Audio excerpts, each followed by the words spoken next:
रहे हैं। कबीर की साखी में अगला दोहा है, अगली साखी है। कबीर चित्त चमकियां 24 लागी लाए, हर सुमिरन हाथू भरा बेगे लेहु उपाय।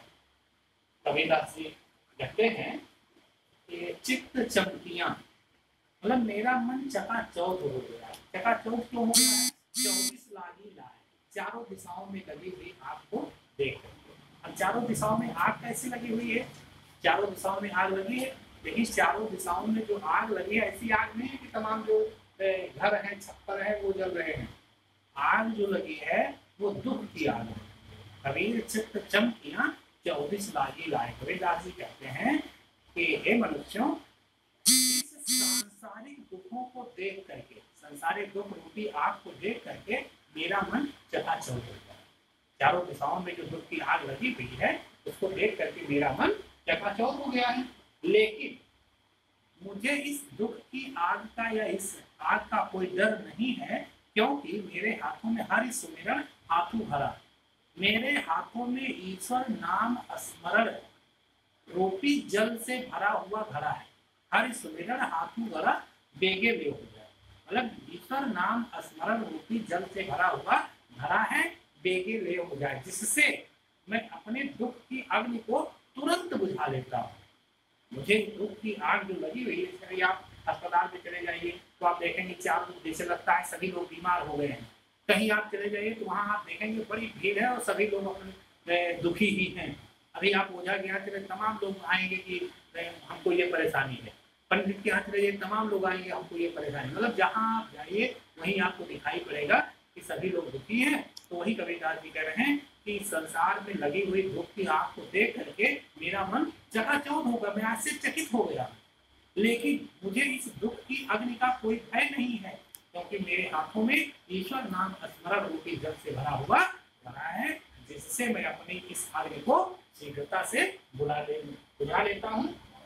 वसन इसमें आप लिखेंगे कि विषय रूपी अग्नि ईश्वर नाम स्मरण से बुझ सकती है। व्याख्या बहुत से लोग देखने में आ रहा कि व्याख्या नहीं लिखते हैं, ऐसे इसी को उतार देते हैं। तो इसको उतारना नहीं, बल्कि आपको ये प्रसंग लिखने के बाद व्याख्या जो बताया जाता है उसको आपको लिखना है। व्याख्या आप अपने आप से लिखेंगे। इसके बाद आप जो सॉफ्टवेयर में पहला है, ईश्वर के नाम स्मरण से विषय वासना शांत हो जाती है, रस शांत है, छंद दोहा है, अलंकार अनुप्रास है, भाषा सदुपरी है, शैली उपदेशात्मक है। अगली साखी है अनखनिया ढाई पड़ी पंख बिहार बिहार, जी बढ़िया छाला पड़ा राम पुकार पुकार। कबीरदास जी व्याकुल जीवात्मा का मानवीय चित्रण करते हुए कहते हैं कि जीवात्मा कहती है कि हे प्रभु, अनखनिया ढाई पड़ी पंख बिहार बिहार। हे प्रभु, आपके आने का मार्ग देखते देखते मेरी आंखों में झाई पड़ गई है, मेरी आंखों में जाला पड़ गया है।